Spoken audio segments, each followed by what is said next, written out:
రాష్ట్రంలో కూటమి ప్రభుత్వం గత 2 సంవత్సరాలుగా విధ్వంసం నుంచి వికాసం వైపు అడుగులు వేస్తోందని గిరిజన మహిళ శిశు సంక్షేమ శాఖ మంత్రి గుమ్మిడి సంధ్యారాణి తెలిపారు. అంగన్వాడీ వ్యవస్థ బలోపేతానికి వేలాది ఉద్యోగాలు కల్పించడంతో పాటు కేంద్రాల ఆధునీకరణకు నిధులు విడుదల చేసినట్లు చెప్పారు. గొడ్డలి పార్టీ హయాంలో మైనార్టీ సంక్షేమాన్ని పూర్తిగా నిర్లక్ష్యం చేశారని ఆ శాఖ మంత్రి ఎల్ఎండి ఫరూక్ విమర్శించారు. బీసీ, ఎస్సీ, ఎస్టీ, మైనార్టీ బిడ్డలు డిఎస్సీల ద్వారా టీచర్లుగా ఉద్యోగాలు సాధిస్తే మాజీ సీఎం వైఎస్ జగన్ కు కడుపు మండుతుందని అన్నారు. రాష్ట్రంలో ప్రత్యేక ఓటరు జాబితా సవరణ కార్యక్రమం నేటి నుంచి ప్రారంభమైందని రాష్ట్ర ప్రధాన ఎన్నికల అధికారి వివేక్ యాదవ్ తెలిపారు.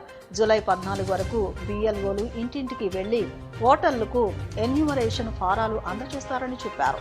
జూలై 21న డ్రాఫ్ట్ ఓటరు జాబితా విడుదల చేసి అభ్యంతరాలు స్వీకరిస్తామని వెల్లడించారు. యోగాను తమ దైనందిక జీవితంలో భాగం చేసుకుని శారీరక ఆరోగ్యంతో పాటు మానసిక ఆరోగ్యాన్ని సొంతం చేసుకోవాలని జిల్లా కలెక్టర్ లక్ష్మీషా తెలిపారు. ఆనంద ఆంధ్ర, స్వర్ణాంధ్ర లక్ష్యంగా రాష్ట్ర ప్రభుత్వం చేపడుతున్న విశిష్ట కార్యక్రమాల్లో ప్రజలు పెద్ద ఎత్తున భాగస్వాములు కావాలని కోరారు. సర్ కార్యక్రమాన్ని విజయవంతం చేయడానికి ప్రతి ఒక్కరూ సహకరించాలని సెంట్రల్ ఎమ్మెల్యే బోండా ఉమా కోరారు. 18 సంవత్సరాలు నిండిన ప్రతి భారతీయ పౌరుడికి ఓటు హక్కు కల్పించడమే ఈ కార్యక్రమం యొక్క ప్రధాన లక్ష్యమని ఆయన పేర్కొన్నారు.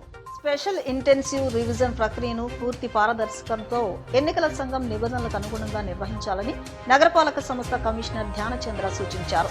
ఓటరు జాబితాలో డూప్లికేట్ నమోదులు, అనర్హుల పేర్లు లేదా ఇతర పొరపాట్లు లేకుండా ప్రత్యేక శ్రద్ధ వహించాలని బిఎల్ఓలకు ఆదేశించారు.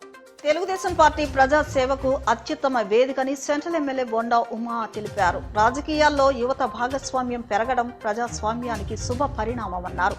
యువత రాజకీయంగా, ఆర్థికంగా, సామాజికంగా ఎదగడానికి తాను ఎల్లప్పుడూ అండగా ఉంటానని స్పష్టం చేశారు. రాష్ట్రంలోని కూటమి ప్రభుత్వంపై ఆంధ్రప్రదేశ్ జాతీయ బీసీ సంక్షేమ సంఘం స్టేట్ ప్రెసిడెంట్ బోను దుర్గా నరేష్ తీవ్ర స్థాయిలో విమర్శలు గుప్పించారు. రాష్ట్రంలో కూటమి ప్రభుత్వం అధికారంలోకి వచ్చిన తరువాత బీసీలకు రక్షణ లేకుండా పోయిందని, రాష్ట్రాన్ని అభివృద్ధి చేయకపోగా అభివృద్ధి గురించి ప్రశ్నించే వారిపై అక్రమ కేసులు పెట్టడం సిగ్గుచేటన్నారు.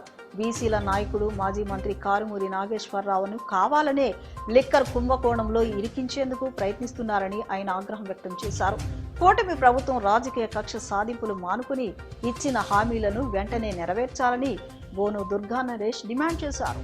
సిరిడి సాయిబాబా వారి పట్ల అపార భక్తి విశ్వాసంతో మస్కట్లో నివసిస్తున్న అరవింద్ కుటుంబ సభ్యులు సుమారు 2 లక్షలకు పైగా విలువ చేసే వెండి ఆభరణాన్ని ముత్యాలంపాడు సిరిడి సాయిబాబా మందిరానికి సమర్పించారు. ఈ సందర్భంగా మందిర అధ్యక్షులు లక్ష్మణరావు మాట్లాడుతూ, భక్తులు ఎంతో భక్తి శ్రద్ధలతో బాబావారికి కానుక సమర్పించడం ఆనందంగా ఉందన్నారు. అరవింద్ కుటుంబ సభ్యులపై సాయిబాబా వారి కరుణా కటాక్షాలు ఎల్లప్పుడూ ఉండాలని ఆకాంక్షించారు. ప్రభుత్వ పాఠశాలల విద్యార్థులు కార్పొరేట్ స్కూళ్లకు ఏమాత్రం తీసిపోరని సెంట్రల్ ఎమ్మెల్యే బొండా ఉమా తెలిపారు. పేద మధ్య తరగతి కుటుంబాల పిల్లలు నాణ్యమైన విద్యను అభ్యసించి ఉన్నత స్థాయికి చేరుకోవాలనే లక్ష్యంతో ప్రభుత్వం చిత్తశుద్ధితో పనిచేస్తుందని అన్నారు.